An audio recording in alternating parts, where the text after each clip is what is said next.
3. And it states, well, we read verse 3 yesterday, but we'll read again. V'achonim kedma mizracha, the ones who camped on the eastern side were Degel Machane Yehuda Utzivosam. That was a division of the camp of Yehuda with their armies. And Nasil of Yehuda Nachshon ben Aminadav. And the prince of Judah was Nachshon, the son of Aminadav. So Rashi tells us, Kedma with Fnim Akriyim Kedem, to the face which is called front. And what is this? This is the eastern side, and the west is called the back. So the question is, which direction are they situated in when they call it the east? So I don't have a diagram here, but I'm assuming that that the Mishkan will be in the center, and then that's the center, and that we're facing. And the question is, which direction are we orienting towards? Exactly. The word orientation means east. There is a diagram. Yeah. And what do they say in the diagram? So unit in the east, but they face the tabernacle there. Forward facing towards the left. So they're on the east side, when they face the Mishkan, they face west. Okay, fine, got it. So they're on the east side facing the west. Yeah, Jerry. Yes, what is the first word? Hachonim. What is the translation of that, please? Honim means those who encamp. Those who encamped. I see. Thank you. So chonim, like a machaneh. Yes. Okay, got it. Yeah. So. Okay, so this is the division of how they marched. Utzva'ov Kudehem, and their army, and those on that side, for Judah was Arba'im v'sheva shivim elef v'sheish meot, 74,600. Judah was not the biggest, but they were the second biggest tribe. 74,000 fighting men. V'achonim alav, and next to him was Mate Yisachar. So Judah was camping with Yisachar. We're not told why. And Nasil of Yisachar Netanel ben Suar, and their prince was Netanel ben Suar. Utzvao pekudav arba v'chamishim elav arba meot. It's a little bit unusual because we were just told exactly how many they were, but I guess they all served. So this was, excuse me, what? There was not any option. No difference. Well, All the men said, except when we were rare. I'm just trying to think if there was somebody who said, I don't want to, yeah, they did have an option, Steve. We were told in Parashas Kiseitse, I believe it's Kiseitse, that before they went out to battle, the Kohen who was in charge of war, they had a specific Kohen who was the anointed for war, would get up and say that there are certain people who had exemptions. There were certain people who had exemptions. And he said, he gave a speech, let those who are afraid turn around. Let those who just built the house and have not planted and not dedicated it. Those who planted a field and not harvested. Those who recently got married. But the Talmud says, and let them go back. So those people had the option to go back. But once they didn't go back, they put officers at the back to beat up those who tried to run. But the Talmud says that this thing that they had an option, that was only for a discretionary war. But for a war that was called a mitzvah war, everybody served, even a bridegroom and even a groom and a bride from their chuppah. So the question is, what's the distinction between a discretionary war and an optional war and an obligatory war? So the obligatory war was like a war to conquer the land of Canaan and also a defensive war. So here in the desert, in the wilderness, all the wars were wars that were obligatory. What's an optional war? A war to expand the borders, the boundaries of the land of Israel, the land of Canaan, like in the time of King David. Yes, Elon, But you could have been the Kohen that would stand up and warn the people. like Paul Revere. No, you would be standing up and giving a speech. Yes, Elon. So like the Gaza war right now, right? That's like kind of a defensive war, but it's also an offensive war. So which one would be? It's certainly a defensive war. It's But like we're in that's Gaza, like we're on the offensive right now. And trying to get back our hostages. so it's defensive. Yeah, there's Is it like the whole war? It's like specific, like the whole war. And it's certainly without question an obligatory war. And in fact, they, if you want to get married while you're in the middle of the war, they give you a week. I know people, they get a week and then they go back in. So that's all you get. So they're literally, we have grooms and brides. You just built a house. No. If you have, I mean, you can say the war has been going on for 7 months or 8 months. So people can't fight that long without getting some breaks. So they give people some breaks. I'm sure probably there are a few who have not gotten any breaks, but most of the people have gotten some time off. So you can get, like, if you have a pressing reason, your officer will probably, work something out with you. But I'm saying as a matter of baseline, they give the groom a week. Okay, so Matez Zvulun, the tribe of, and also with them, with Judah was another tribe, Zvulun. And Nasil of Nei Zvulun, Eliav ben Chelon. His name was Eliav. Utzvao Pekudav, and his army and his countings were Shivim Lechamishim Elef Arbameos, were 57,400. So all total, we have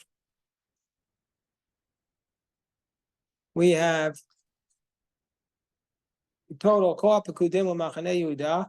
All the people who are counted from the camp of Judah were Ma'at Elef Ushmonim Elef V'Sheshet Alefim Arbameot Tzavotam Rishona Yisau. So all the people counted from the camp of Judah were 186,400 according to their armies. They were the first to journey. So that's 186,400. How many people stormed the beaches of Normandy on D-Day? We know that 29,000 and a little bit more than 29,000 died. 400,000. I don't know, I'm asking. I was like 150,000. So it's close. Yeah, I heard on NPR that it was 140,000 troops. 140,000. You must remember D-Day, Jerry. You must remember when it happened, right? Yeah, yes. It was a Sunday morning that I was awakened and learned that that was D-Day.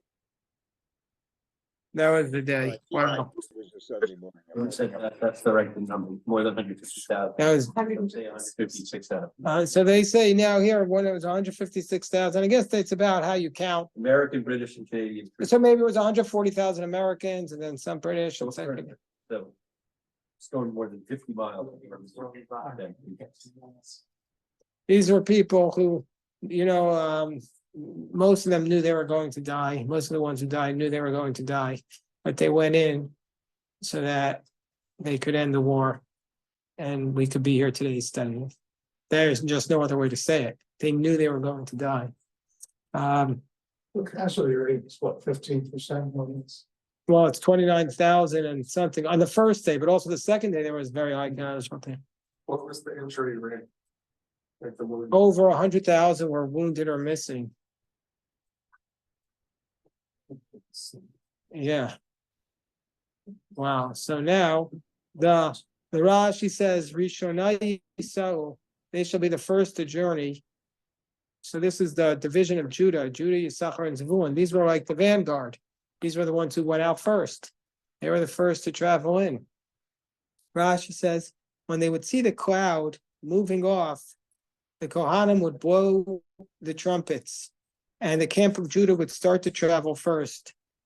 So Elon would blow the shofar, would blow the trumpets, and when they would go through the desert, they would go according to the manner of their encampment. The Levites in the wagons in the middle, the division of Judah on the east, division of Reuven in the south, Ephraim in the west, and Dan on the north. See, this is the interesting thing. That Dan specifically here is told to be on the north, but also Dan is associated with the one who came last. So it seems like the north was the one that came last, because they weren't traveling north. They were traveling south, I guess, but I don't know how that works. So, okay, the next Rashi tells us, Rabbi, they were traveling north and west. well, Dan, the Gemara says that Dan came last, and Dan was Right. the one who. So it was like a snail or a snake that unwinds. So Judah would go in the front, and then everybody would travel behind. Judah would be east, then how was north last? But okay, fine, I see what you're saying. Exactly right, Rabbi. So Degel Machane Ruvain, and now we get to the camp of Ruvain, which was in the south, Temana, with Sivotam, with their divisions. The prince of Ruvain, Nasil of Ruvain, Elitzur ben Shteyur, and Utzvaot Kudav, and Ruvain had Shisha v'Arba'im Elef v'Chamesh 46,500, and V'chonim Olav, and the ones camping next to him were Matei Shimon, and the prince of Shimon was Shlumiel and Suri Shaddai. And Utzvaot Kudeim, and their army and their numbers for Shimon was Tisha v'Chamishim Elef L'Shlosh Meos, was 59,300. But when you count the tribe of Shimon at the end of the Torah, at the end of the book of Bemidbar, they are the smallest tribe of 22,000, I believe. Look it up, somebody. You'll see that they went down and they almost disappeared within a couple of generations. So Shimon disappeared. Anybody here from the tribe of Shimon? We don't know. They're like getting integrated into Yehuda. Shimon? Yeah, because the land was like part of Yehuda's.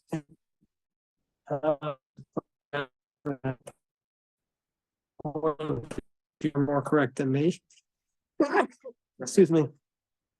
And then, so Umatei Gad and Asil Bnei Gad, and so then next to Shimon, Reuven and Shimon was Gad, and the prince of Gad was El Yasaf ben Ruel, Utzvao Pkuteim, Chamisha v'Arba'im Alef. That was 45,000.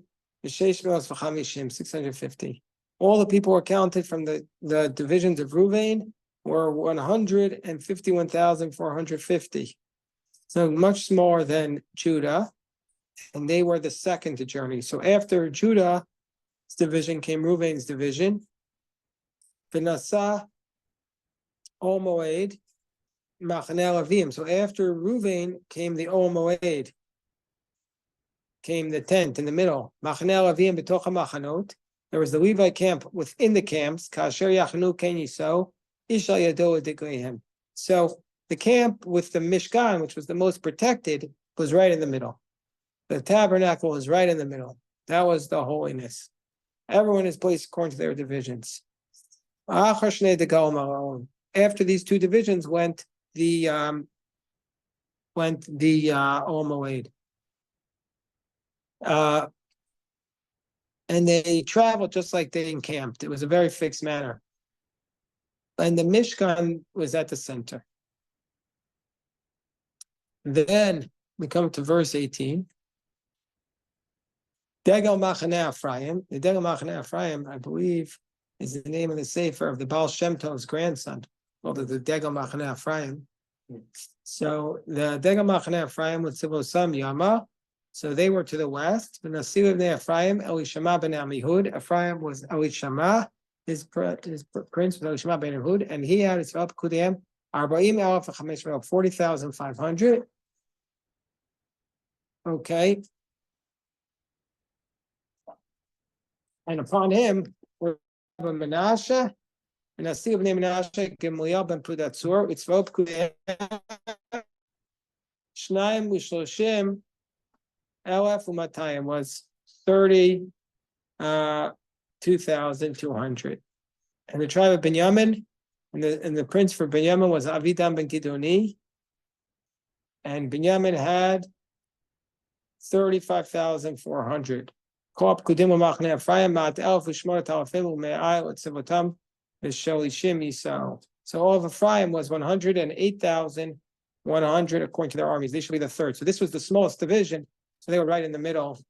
I guess they were so far. They were the smallest division, and they were going to end up as the smallest division. So they put the two largest divisions on the corners or on the outside, one beginning and one in the end. The two smallest were in between. Because now we come to the tribe of Dan, Degamachan Dan, which marched last. That was Safono, Tzivosam, that was the northern encampment. And Asir of Dan, and the prince of Dan was Achiezer ben Amishadai. Utzvot Pkudeim, and how many people did Dan have? Shnayim v'shishim elef, 62,700. And those who came next to him were Asher. The prince of Asher was Pagiel ben Achran, and he had 41,500. And the prince of Naphtali, and the tribe of Naphtali was Achiran ben Inan, and they had 53,400. And all of those who were counted from the tribe of Dan were 157,600. That's pretty much like what attacked on D-Day. Around 157,000, and they came in. They were the last to go. Okay, so Israel. These are the Jerry has captains his hand up, Rabbi. Oh yes, Jerry. Yes. Do the rabbis understand that these numbers are rounded with zeros at the end? Because it's impossible that each of these camps had exactly rounded zeros at the end. There are some who have said that, Jerry. It's an astute point.